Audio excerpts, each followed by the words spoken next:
Bueno, ¿qué tal? Bienvenidos nuevamente a nuestro canal en la revisión de algunos temas que pudieran ser interesantes para ustedes como padres.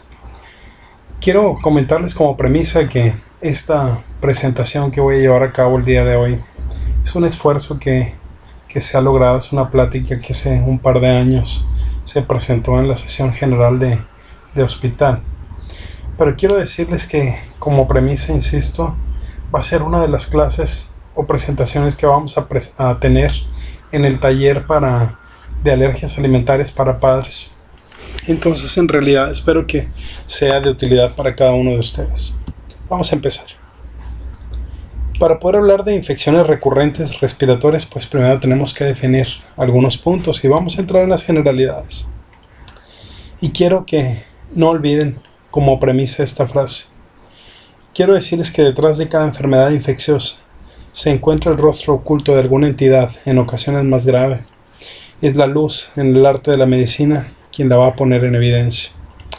Y quiero iniciar esta plática precisamente con esta frase, que es de su servidor. En realidad no la van a encontrar citada en ningún otro lugar. Entonces quiero hablar un poquito acerca de las generalidades. Vamos a plantearnos objetivos en la presentación de este tema. Número 1, vamos a hablar y vamos a diferenciar la normalidad y enfermedad. Vamos a buscar algunos factores predisponentes y vamos a tratar de identificar cada una de las patologías de fondo.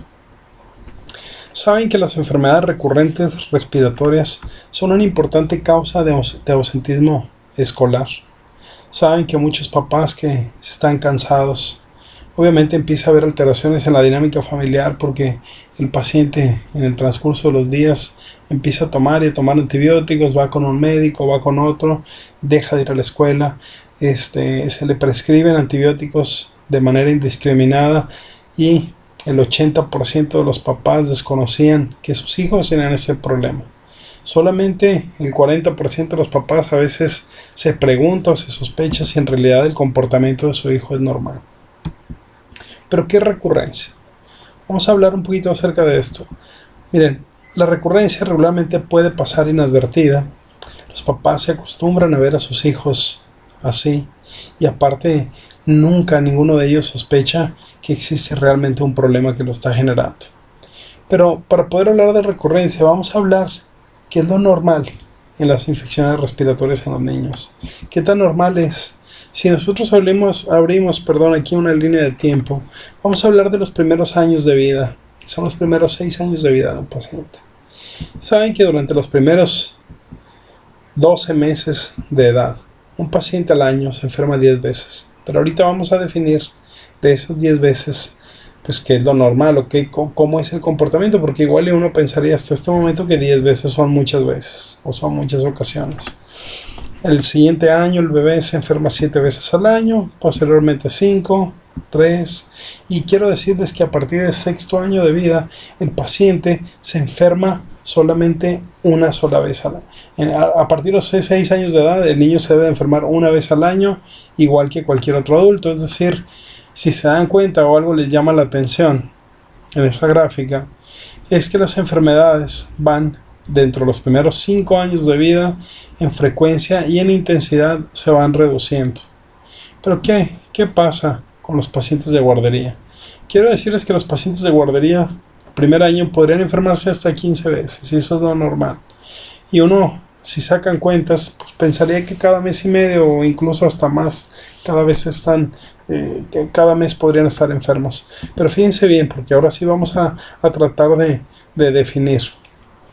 Si nosotros tenemos un paciente que en vez de enfermarse, como lo vemos con la línea azul o la flecha azul que van reduciéndose en frecuencia, ¿qué les parece a un paciente que el primer año se enferma una vez, pero de una manera severa, luego 3 veces, 5 veces, 7 veces, y en vez de que el paciente empiece a reducirse en frecuencia y en severidad las enfermedades, pase lo contrario? Pero ¿cuál es el comportamiento normal hasta ahorita?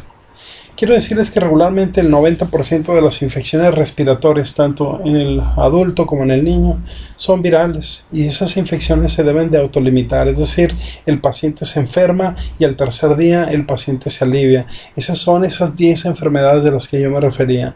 No es el clásico paciente que pasa un día, el paciente se enferma, inicia y el segundo día, en vez de mejorar, el paciente empieza a empeorar, va con un doctor que le ofrece tratamiento y el paciente sigue empeorando, y empiezan a pasar los días, y en el día 15 el paciente ya se empieza a recuperar, está tosiendo durante 2 semanas y a partir del 15º día se vuelve a enfermar otra vez.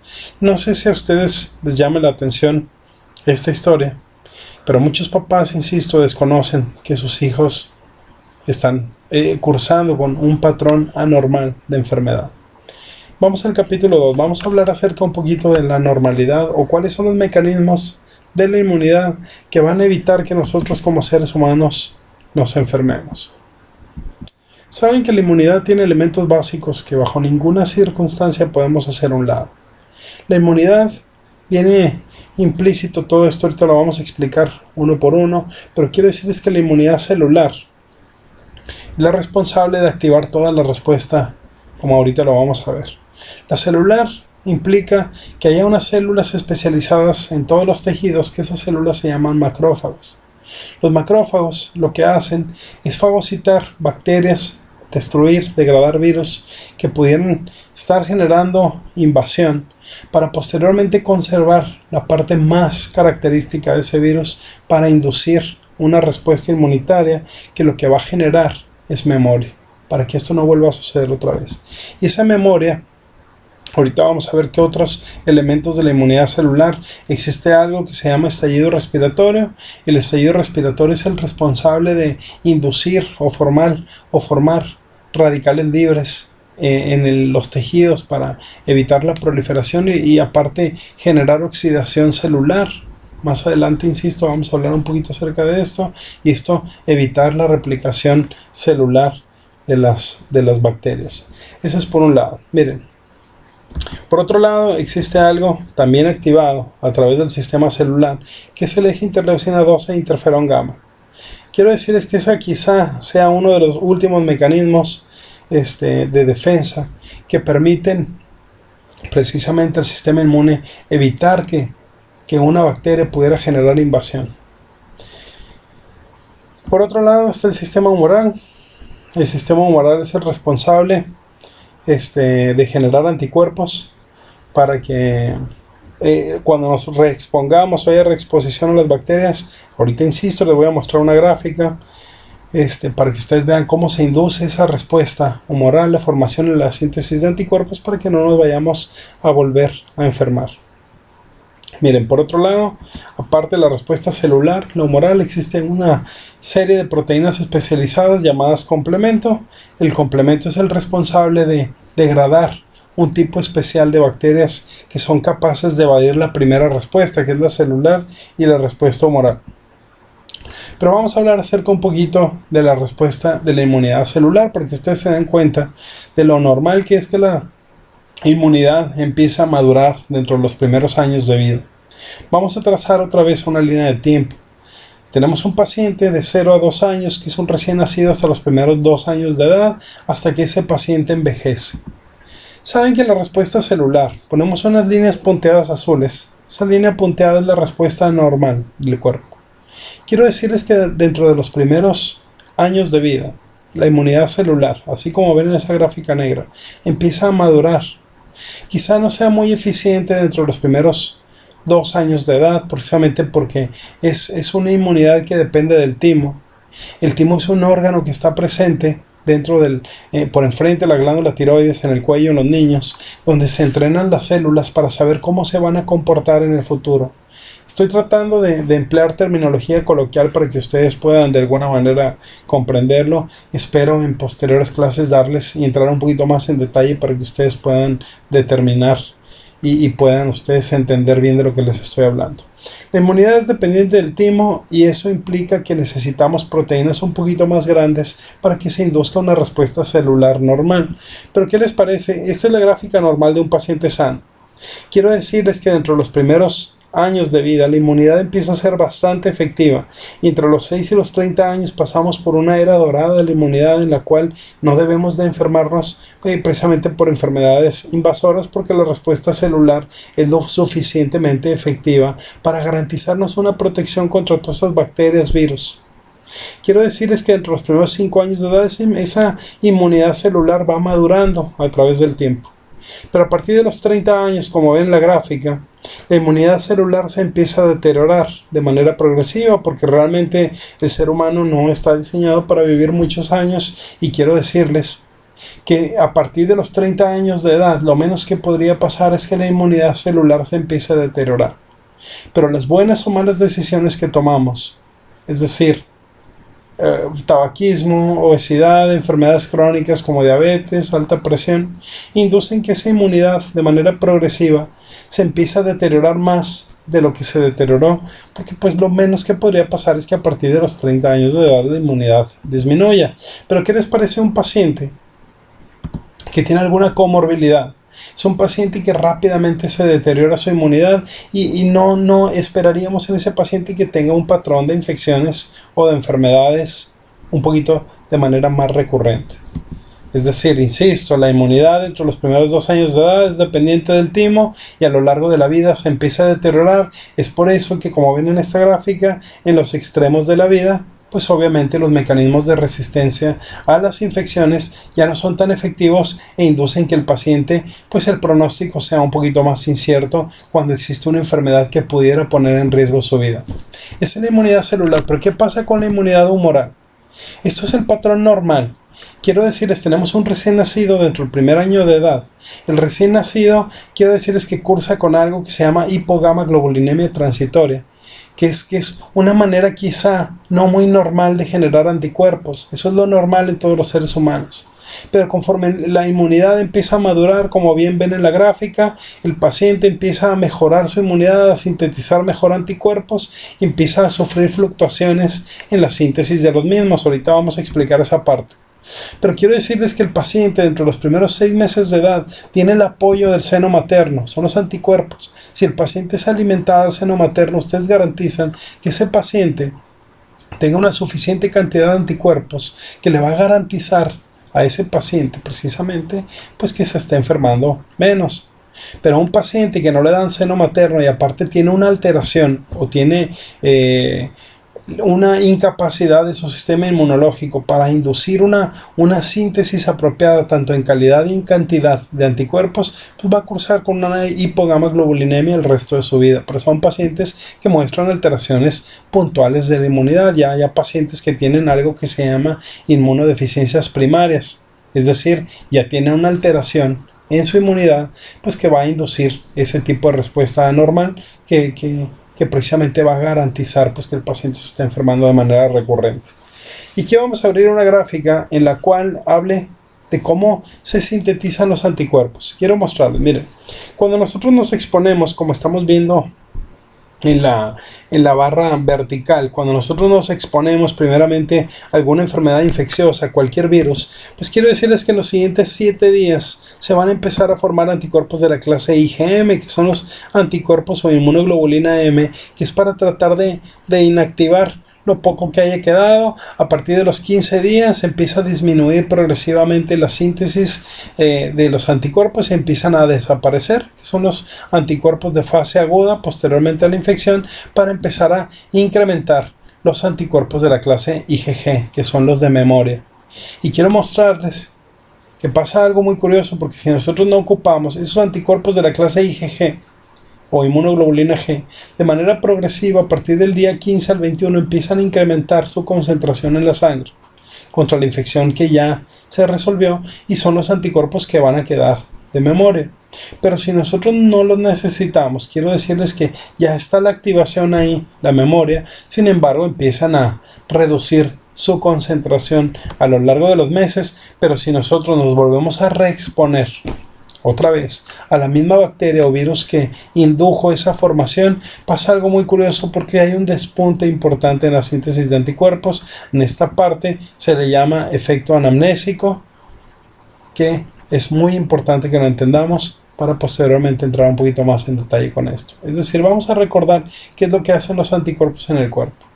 Los anticuerpos en el cuerpo van a opsonizar, es decir, marcar bacterias para hacerlas más atractivas y facilitar su fagocitosis por el sistema celular que previamente describimos. Van a inactivar a los virus, van a activar el complemento, ahorita vamos a hablar un poquito más del complemento, y obviamente su cinética dicta esas elevaciones que acabo de explicar en la gráfica pasada tras los eventos de infección. Y ahí en la gráfica estamos viendo, además bien en la imagen, un anticuerpo. Pero vamos a hablar un poquito acerca del complemento. Quiero que vean ese video. El complemento se activa a través de 3 vías. Esa que estamos viendo es la vía alterna del complemento. Pero se llama complemento porque, si bien hay algunas bacterias que han adquirido la capacidad de evadir la respuesta tanto celular, es decir, no permiten ser degradadas por los macrófagos y ser presentadas, porque dentro de su estructura pues tienen precisamente algunos factores que impiden ser degradadas. Y aparte evaden la respuesta humoral, porque se fijan los anticuerpos, pero pues las bacterias, al fijarse el anticuerpo, el macrófago, insisto, pues no es capaz de degradarla o tratar de inactivarla. Pues para eso está el complemento. Quiero decirles que el complemento es una serie de proteínas que se sintetizan en el hígado. Y como bien estamos viendo, el complemento lo que hace es inducir, que es un mecanismo en cascada. Ahí está la bacteria, como están viendo, y son proteínas que se empiezan a adherir como si fueran pequeñas lanzas, y se empiezan a adherir. Pero aquí lo importante es que se tiene que generar un mecanismo que es activado a través de una cascada que se presenta. No puede llegar tiene que llegar A, B, C para poderse activar D. No puede llegar D y activarse. Es un mecanismo que tiene algunas deficiencias en el sentido de funcionalidad, porque resulta que si no llega A, pues no se puede activar B. Y eso es importante que lo entiendan por lo que más adelante vamos a describir. El complemento, si el complemento se sintetiza en cantidad y calidad bien por el hígado y se mantiene bien colocado en el espacio sanguíneo, el espacio intravascular, y no es eliminado por algún daño en el riñón que se produzca, pues obviamente va a actuar a nuestro favor, porque va a evitar que los pacientes de manera recurrente se estén enfermando. Y no sé si me estoy explicando, pero en algún momento vamos a abrir espacio para que ustedes estén preguntando. Quiero decirles que aquí estamos viendo los elementos básicos para que el complemento actúe como debe de ser. Número 1, estamos viendo aquí en esta parte, como bien estamos mostrando, aquí está el hígado. El hígado es el responsable de sintetizar el complemento. Si se sintetiza complemento y el riñón está funcionando bien, porque el complemento se mantiene bien en el espacio intravascular, una vez que esa célula, como vieron en el video anterior, esa célula es degradada, pues los eritrocitos, que son unas células, que las células sanguíneas son las responsables de llevar a estas bacterias moribundas precisamente aquí al vaso. El vaso, existen macrófagos especializados capaces de degradar esas células que en el sistema celular y el humoral fueron capaces de degradar. Y quiero decirles que cualquier alteración en estos elementos que nosotros estamos viendo aquí va a inducir que haya cuadros recurrentes de enfermedades invasoras por bacterias que tienen una cápsula, como bien vamos a ver. Otro de los mecanismos normales de inmunidad es la estructura normal. Estos que están viendo aquí, eso es la nariz. Quiero decirles que la nariz es una cavidad que está diseñada para que nosotros estemos respirando a través de ella. Pero el moco que se produce en la nariz no se produce ahí, se produce acá, que son unas cavidades que se llaman senos nasales. Estos que estamos viendo acá son los senos etmoidales, los frontales están más arriba y están los senos maxilares. Quiero comentarles que aquí en los senos se produce un moco. Todo el moco que sale de nuestra nariz se produce ahí y se vierte precisamente de los senos, se vierte directamente hacia la nariz. Quiero decirles que si la nariz está recubierta por este moco, aquí estamos viendo un corte lateral de lo que anteriormente estábamos viendo. Si la nariz es recubierta bien por ese moco, este es el seno y esta es la cavidad nasal. Si está bien recubierta, todo lo que es la tierra, los contaminantes, el smog, el polvo, las bacterias, los virus, los fertilizantes que constantemente estamos nosotros respirando, pues obviamente gracias a la acción de ese moco van a ser eliminados. Y quiero mostrarles esta gráfica porque aquí es donde tenemos que entender esta parte, porque fíjense bien, esto que estamos viendo acá atrás son las adenoides. Las adenoides es parte del tejido linfoide que está en la nariz, que una vez que todos estos factores agregantes llegan y se empiezan a pegar aquí, pues se producen ahí unas células que lo que hacen es presentar precisamente todas esas bacterias para formar anticuerpos, y las adenoides están diseñadas precisamente para la síntesis de anticuerpos. Y quiero recordarles que el 70% del aire que nosotros respiramos se calienta, se filtra y se humidifica en la nariz. Quiere decir que si nosotros no respiramos por la nariz y respiramos por la boca, empiezan los problemas. No sé si hasta ahorita existe alguna pregunta en ustedes. Me gustaría, hay una caja ahí de comentarios que dejamos precisamente para que ustedes viertan todas las dudas que pudieran existir, y para fines probablemente prácticos tengamos que partir un poquito esta plática porque está un poquito larga, pero sí me gustaría que realmente presten un poquito de atención. Vamos a hablar un poco más acerca de las definiciones. ¿Qué es recurrencia? Quizás se estén dando cuenta dónde vamos con esta plática, pero quiero decirles que recurrencia son múltiples episodios que van a exceder su duración. Ya les describí qué es lo normal y qué es lo anormal. Van a exceder su duración y son infecciones severas. Pero ¿cuáles son los marcadores de recurrencia? Número 1, que haya más de 2 infecciones severas al año. Ahorita vamos a definir qué son infecciones severas. Si el paciente tiene más de 3 infecciones respiratorias al año, es decir, tiene sinusitis, bronquitis, neumonía, no para de toser, esos son múltiples episodios. Si el paciente tiene necesidad de usar antibióticos y a lo largo de un año ustedes pudieran juntar todo ese antibiótico y decir por lo menos ha usado más de 60 días antibiótico, ese paciente tiene episodios múltiples. ¿Cuáles son los indicadores de severidad? Número 1, que el paciente tenga fiebre por más de una semana, que haya necesidad de hospitalizarlo para pasarle medicamentos por la vena, que haya infecciones por patógenos que son inusuales, que se complique de manera inusual. ¿Qué les parece un cuadro de infección respiratoria que termine en sinusitis, en una infección en el oído, aparte de una mastoiditis y neumonía? Eso no es normal. Y obviamente que las anormalidades laboratoriales estén presentes, es decir, le toman una biometría hemática y hay problemas, le toman radiografías y hay problemas, etc.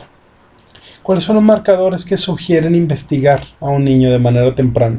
Nosotros utilizamos algo que se llama mnemotecnia, que es decir, utilizar palabras claves para tratar de no olvidar cosas. Es decir, la mnemotecnia SPIR, que nos habla de severidad. Un cuadro severo que tenga una infección persistente, que sea inusual y recurrente, ese es un paciente que necesitamos de una manera temprana estudiarlo porque algo está pasando. ¿Y cuál es el ciclo de perpetuidad de los pacientes? Ciclo de perpetuidad es el paciente que empieza a enfermar, persiste a lo largo de una semana, se complica ya pasaron 2 semanas, se entorpece por el tratamiento, es decir, le dan tratamiento, mejora parcialmente y el paciente de repente empieza a empeorar y reinicia otra vez el cuadro y sigue persistente. Ese es el ciclo de perpetuidad. Quiero decirles, el ciclo de perpetuidad precisamente ha sido resultado de un periodo de observación de pacientes que constantemente se han enfermado. No es algo que vayan a encontrar en la literatura, de hecho es idea aquí de un servidor, pero quiero decirles que me sonó bastante útil. ¿Pero qué es lo permisible? El 90% de las infecciones, chicos, son virales. Los episodios de otitis media no complicada y un episodio de neumonía complicada dentro de los primeros 3 años de vida, eso es lo permisible. Es normal que un paciente antes de los 3 años pudiera pasarle cualquiera de estas cosas. Pero no es normal que un paciente a los 6 años de edad tenga una neumonía, no es normal que tenga sinusitis persistente, y vamos a hablar un poquito acerca de la epidemiología.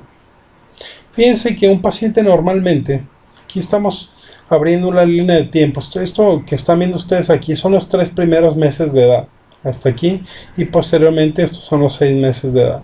Pero miren, si nosotros vemos lo que es normal, pues hay bacterias que colonizan el tracto genitourinario, hay pacientes que nacen por parto normal, y resulta que es normal que pudiera ser normal que los pacientes tuvieran infecciones por bacterias que colonicen a la mamá. Eso es algo muy permisible. Es decir, que si tenía alguna bacteria que infectó las vías urinarias, pues sería bastante normal que el paciente tuviera un evento de infección asociada a eso.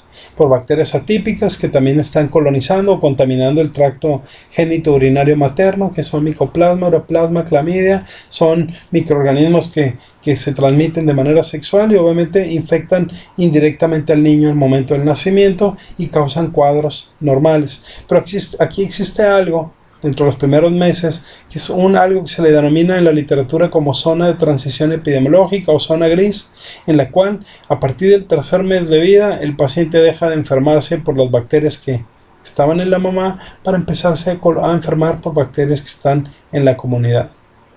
Pero ¿qué les parece a un paciente que de repente, dentro de los 3 primeros meses de edad, ya está vacunado contra algunas enfermedades y empieza a tener infecciones por esas vacunas, por esas infecciones, por esas bacterias de las cuales fue vacunado? Que tenga cuadros recurrentes de infecciones virales. Y aparte, pues gérmenes de la comunidad. ¿Algo andará mal con ese paciente? Bueno, cabe comentar que sí. Ahorita vamos a ver. Y vamos a hablar un poquito acerca de cuáles son las causas que favorecen que un paciente se esté enfermando de manera recurrente, tal cual lo he descrito. 1 de cada 3 pacientes que se enferma de manera recurrente, como bien lo dije, tiene algún tipo de alergia. Y aquí es donde voy a entrar en una zona que quizás es un poquito delicada, precisamente por la naturaleza de los mecanismos de alergia. Quiero decirles que esto ya está bien estudiado, no es algo que a mí se me haya ocurrido en algún momento y que yo esté, por ser terco, estar insistiendo. Chicos, revísenlo en la literatura. Realmente la literatura dicta que dentro de los primeros meses de vida, las alergias pues comúnmente son a los alimentos, son alimentarias. El ser humano, ahorita vamos a hablar, está diseñado para tomar seno materno, no está diseñado para tomar leche de vaca. Y creo que se los he insistido mucho tanto a estudiantes como a pacientes decirles: la leche de vaca está diseñada para el becerro, que es el hijo de la vaca, y el seno materno está diseñado para el ser humano. 1 de cada 3 pacientes es un paciente alérgico. 1 de cada 10 pacientes tiene alguna enfermedad oculta. Y 1 de cada 10 pacientes podría tener asociada una inmunodeficiencia primaria, es decir, alguna alteración innata que ya es intrínsecamente, así nació el paciente por la genética, que tiene afecciones en algunos de los elementos de la inmunidad que yo ya les comenté y ya describí, que es la inmunidad celular, lo humoral o en el complemento. Pero 1 de cada 2 pacientes que se enferma y que ya se descartó todas esas posibilidades, pues se desconoce realmente cuál podría ser. Insisto, 1 de cada 3 pacientes tiene algún tipo de alergia. Quiero decirles que el niño atópico o el niño alérgico tiene infecciones virales que tienden a complicarse, es decir, empezó con resfriado, el tercer día sigue con fiebre, empieza con más fiebre, está tosiendo 2 semanas y siempre es el mismo lugar. Es que se enferma del oído y se enferma del oído. Aparte tiene estigmas de alergia. Quiero decirles que los estigmas de alergia en la medicina están descritos, son clásicos. Es el paciente ojeroso, es el paciente que tiene una línea por encima de la nariz de tanto que se la pasa rascando, es un paciente que respira con la boca abierta, es un paciente que ronca todas las noches, porque no es normal que pase ninguna de esas cosas. Insisto, chicos, la nariz está diseñada para que ustedes respiren a través de ella. Es un paciente que sufre mal aliento y aparte pues tiende a tener un peso que está por debajo de lo normal, luce pálido, tiene lesiones en la piel y algunas otras cosas que más adelante vamos a ver. Quiero decirles que el viacrucis por el que cruza un paciente alérgico es terrible, porque debemos nosotros entender cómo se comportan las infecciones. La bronquiolitis aparece dentro de los primeros, entre los 6 y los 18 meses de edad. Hay un grupo de pacientes que puede tener tempranamente bronquiolitis, pero hay pacientes que dicen bronquiolitis a los 2 meses y aparte le están dando pecho. Digo, obviamente pues no es normal. Enfermedad tipo influenza a los 3 meses, pues tampoco es normal. Rinosinusitis o pansinusitis al mes de edad, insisto, nosotros desde que nacemos hay senos o cavidades que están presentes desde el nacimiento y que si ustedes toman la radiografía pues ya están presentes. Eso no lo digo yo, lo dice la literatura. Y hay pacientes que pasan inadvertidos con esos mecanismos de infecciones que podrían tener. Insisto, detrás de cada infección está el rostro oculto de alguna entidad, en ocasiones más grave, y nosotros debemos buscarlo. ¿Por qué el paciente alérgico se enferma cada rato? Saben que en la superficie de la nariz, como estamos viendo aquí, es una paciente con rinitis alérgica. La mucosa nasal, como bien ven, está pálida por completo, a diferencia del resto de las mucosas. El paciente está tan inflamado de su nariz que se empiezan a generar fenómenos de obstrucción, como ahorita vamos a ver. ¿Recuerdan esta gráfica que les mostré? Esta es la nariz. El moco que se produce ahí, quiero decirles que el paciente tiene un proceso inflamatorio, como estamos viendo aquí en su nariz, que genera una obstrucción por completo. Y el moco que se debería estar virtiendo no se vierte y se empieza a coleccionar dentro de los senos maxilares. Eso se le llama sinusitis, y el moco se torna de una coloración verdosa, fétida, porque las bacterias terminan contaminando esa zona. El paciente tiene crecimiento aparte aquí, como estamos viendo, de este tejido que se llaman adenoides. Esto es la nasofaringe, esto es la nariz, que prácticamente genera una obstrucción parcial o total de la parte posterior. Por eso los pacientes respiran con la boca abierta, y toda la tierra, fertilizantes, contaminantes, bacterias, virus del medio ambiente, pues generan problemas en los pacientes porque realmente no tiene ese moco protector. Es decir, fíjense bien, en los primeros 12 meses de vida los pacientes son alérgicos a los alimentos. Obviamente la misma alergia es como un fenómeno de bola de nieve que se va generando y va a empezar a crecer. El paciente empieza siendo alérgico a las proteínas que son ajenas a la naturaleza humana. La proteína animal de vaca, la proteína de pollo. Saben que hay papás, o quizá a algunos de ustedes les pueda sonar bastante ridículo o absurdo esto al principio, pero hay papás que a veces no les dan leche normal, les dan leche entera a los niños, leche de galón. Es que no sube de peso, doctor, le tuve que dar Pediasure al bebé, y a un bebé de 3 meses Pediasure que tiene leche, bueno, ya se imaginan el desastre. Algunos papás le dan leche del clavel, leche evaporada, no quiero decir marcas, pero ahí está, y les dan leche evaporada. Esas son leches que pues obviamente no están diseñadas, insisto, el ser humano está diseñado para tomar seno materno. Entonces el paciente empieza siendo alérgico a la proteína de leche de vaca, que obviamente tiene una naturaleza distinta que va a generar que haya información errática o errónea, y el sistema inmune eso lo reconoce como algo anormal que genera o induce un proceso inflamatorio. Eso ya está bien estudiado. Hay inflamación y hay un fenómeno de bola de nieve que empieza a crecer, y el paciente que empieza siendo alérgico a la leche, después empieza a hacer alergia al arroz, empieza a hacer alergia a la pera, a la manzana, al trigo, al gluten, y empieza a ser alérgico. Y aquí voy a ser un poquito crítico, les quiero mostrar la portada de una revista que salió en 2011. Lo definieron como la era de las madres vacas. Quiero decirles que el ser humano está diseñado pues para que nosotros tomemos seno materno, no para tomar leche de vaca. Y quiero mostrarles, esa fue la portada, que hay múltiples estudios que hablan acerca de la asociación de algunas enfermedades y el riesgo que hay de contraer cáncer. Por ejemplo, aquí cáncer colorectal en el hombre por la ingesta de la leche. Esto fue en el Journal del Instituto Nacional de Cancerología en Estados Unidos. Eso fue reportado en 2001. Y resulta que, bueno, los productos de la leche, el calcio y los riesgos de cáncer de próstata. Aquí está, eso ya está descrito. Esto fue en el Journal británico acerca del cáncer. Y empecé a buscar y darme la tarea, y saben que hay tantos artículos que hablan acerca de la asociación de cáncer. Cáncer de pecho, cáncer de ovario, o sea, el ser humano, chicos, entiendan, no está diseñado para tomar leche de vaca. Y nos están vendiendo o tratando de vender la idea de que eso es lo normal. Y el resultado es precisamente eso. Alergia a la proteína de la leche de vaca. Quiero decirles que hay muchos pacientes que son alérgicos y esto sigue en aumento. Y si ustedes me preguntan hasta ahorita, doctor, ¿y hay muchos o será normal que el paciente sea alérgico? Porque yo nunca había escuchado hablar de esto. Bueno, quiero decirles que es muy frecuente en los niños y hay adultos que son alérgicos. Les muestro aquí en esta gráfica los componentes de la leche materna. Saben que la leche materna tiene anticuerpos de todas las infecciones que la mamá ha tenido a lo largo de la vida.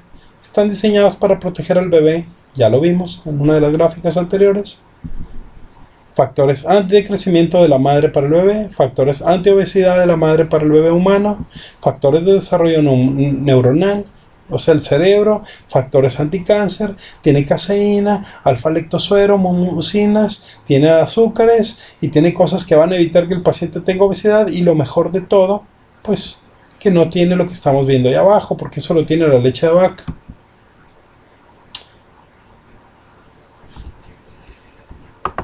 disculpen esa parte. Vamos a cargar, o les ofrezco una disculpa por ese inconveniente. Bueno, vemos qué es lo que tiene la leche de vaca. Quiero mostrar la gráfica anterior, porque esta parte de aquí, pues digo, obviamente es de lo de la leche. Saben que, de lo de la leche de vaca, saben que cuando una mujer que está lactando va al médico y el médico le prescribe algún antibiótico, lo primero que como mamás van a preguntar es: doctor, ¿le puedo seguir dando pecho a mi bebé? La mayoría de los doctores, depende del tipo de antibiótico, pues ya le dicen que no hay ningún problema, o que realmente está proscrito ofrecerle seno materno a un bebé, precisamente por el riesgo de que pase el antibiótico por la leche, y a veces hay mamás que están muy preocupadas por eso. Pero, ¿qué tiene la leche de vaca? Chicos, la leche de vaca igual tiene anticuerpos de todas las infecciones que la vaca ha tenido a lo largo de su vida para su hijo el becerro, factores de crecimiento, desarrollo para el becerro, factores anticáncer, y tiene todo lo que estamos viendo ahí. Si me dices: doctor, es lo mismo, es cierto, es lo mismo, pero tiene antibióticos a dosis altas, y aparte, pues a la mamá humana no le van a meter antibióticos a dosis altas, mucho menos que el Clenbuterol, pues para que luzca un poquito más radiante. No se hace eso, pero las vacas sí los hacen. Y yo hasta ahorita les pregunto, pues nos han preguntado, nos dicen si nosotros queremos tomar eso. No, te venden la idea constantemente de que la leche es buena para el ser humano en cualquier etapa de su vida, pero esto que les estoy diciendo pues tiene bastante lógica. Sería muy bueno que ustedes revisaran esto y se den a la tarea como yo he tratado de estarlo haciendo. Saben que la maternidad está industrializada. Hay muchas mamás actualmente que trabajan, y lo único que hacen es ofrecerles, gracias a la magia de la mercadotecnia, leches. Y te dicen, realmente te dicen que la mejor fórmula para el bebé pues es la que tiene. La mejor fórmula no existe, chicos. La leche materna nada más. Quiero decirles que el diagnóstico de alergia en cualquier paciente menor de 2 años es solamente un acto de fe. No existe ningún estudio que yo les pueda sugerir que le hagan a su hijo, salvo que lo lleven con algún alergólogo que realmente les pueda ofrecer alternativas tanto terapéuticas. Pero creo aquí lo puntual, chicos, lo que deben de hacer primero es retirar todas las cosas que pudieran estarle causando daño a sus hijos. Pero haciendo un poquito a un lado la alergia, vamos a hablar acerca de las infecciones crónicas. El niño con alguna enfermedad crónica pues tiene una constitución frágil, es un niño delgado, es un paciente que tiene afección no solamente a nivel celular, sino moral. El complemento puede estar también afectado. Hay hallazgos sugestivos de su patología, tienen pobre crecimiento, tienen pacientes, por ejemplo, con insuficiencia renal, pacientes con falla hepática, pacientes con lupus. Y hablamos de los mecanismos básicos de la inmunidad hace rato, y estamos hablando de que los mecanismos son celular, el estallido respiratorio, los ejes, el humoral y el complemento. Y saben que ¿qué factores van a afectar directamente la inmunidad? Saben que a la celular puede haber alteraciones primarias, como les dije, no responden bien las células, no saben porque tienen un daño de nacimiento, sí, o secundarias causadas por el virus de la inmunodeficiencia humana. La misma edad y los medicamentos inducen que no hay una respuesta celular apropiada. El estallido respiratorio, quiero decirles que hay una genopatía o cromosomopatía, que es el síndrome de Down, en el cual tiene una sobreexpresión enzimática que hace que el paciente no responda bien al estallido respiratorio, que dijimos que es sintetizar radicales libres. El eje interleucina 12 interferón gamma precisamente también se ve afectado, porque hay algunos pacientes pues, que no van a tener tienen una afección primaria en este eje, y lo que va a inducir precisamente es que no haya una respuesta pues como debe ser. A través de las lesiones en la síntesis de anticuerpos también hay alteraciones primarias o secundarias que se van a presentar, y en el complemento dijimos que hay elementos del complemento básicos, que es el hígado, el riñón y todo lo que induce que el complemento funcione bien. Pues obviamente las mismas enfermedades autoinmunes van a dañar esta parte de la inmunidad. Quiero decirles que existen 2 tipos de inmunodeficiencias primarias. El paciente que tiene inmunodeficiencia celular no funciona apropiadamente su sistema inmune. Puede haber afección a cualquier nivel, se presenta en pacientes menores de 6 años, y quiero decirles que el paciente tiende a morir dentro del primer año de edad, y a veces los papás pues desconocen el estatus de la enfermedad. Regularmente son ya alteraciones genéticas, pacientes que tienen historia de que el hermano falleció también por infecciones severas, o el mismo y virus de inmunodeficiencia humana también puede causar afección, pero estamos hablando de las primarias, entonces son afecciones puntuales. En el sistema humoral, pues no hay una adecuada síntesis de anticuerpos. Esta se presenta en los pacientes que son mayores de 6 meses de edad, porque regularmente ya el seno materno pues ya no le están dando pecho al bebé, y lo que pasa aquí es que hay disminución en las síntesis apropiadas de anticuerpos. Esto puede ser tanto en calidad, en cantidad. No hay una síntesis apropiada de anticuerpos, no responde bien como debe de ser, y el paciente tiende a tener infecciones recurrentes por las enfermedades que se supone que el paciente está vacunado. Es decir, neumonías recurrentes cuando el paciente pues tiene todas las vacunas para neumococo. En la inmunodeficiencia secundaria, pues insisto, el paciente con el virus de la inmunodeficiencia humana. Y chicos, vamos a concluir con lo siguiente. Quiero decirles que cada diagnóstico en los pacientes conlleva la necesidad de seguir a ese paciente a lo largo del tiempo para saber qué paciente pudiera estarse comportando de manera inhabitual. Quiero decirles que el sospecharlo, si alguno de ustedes como papás pues ve que alguno de sus hijos se está comportando de esta manera, eso nos va a permitir arrastrar a ese paciente que estaba con alguna enfermedad oculta, pues sacarlo a la luz y poder ofrecerle algún tratamiento precisamente para esto. Como médicos es nuestra labor llevar de la mano bien informado a cada paciente para evitar precisamente los problemas. Pero aquí quiero concluir con lo siguiente, porque quiero que lean esa última parte. Es el reto actual del médico ante el paciente latinoamericano.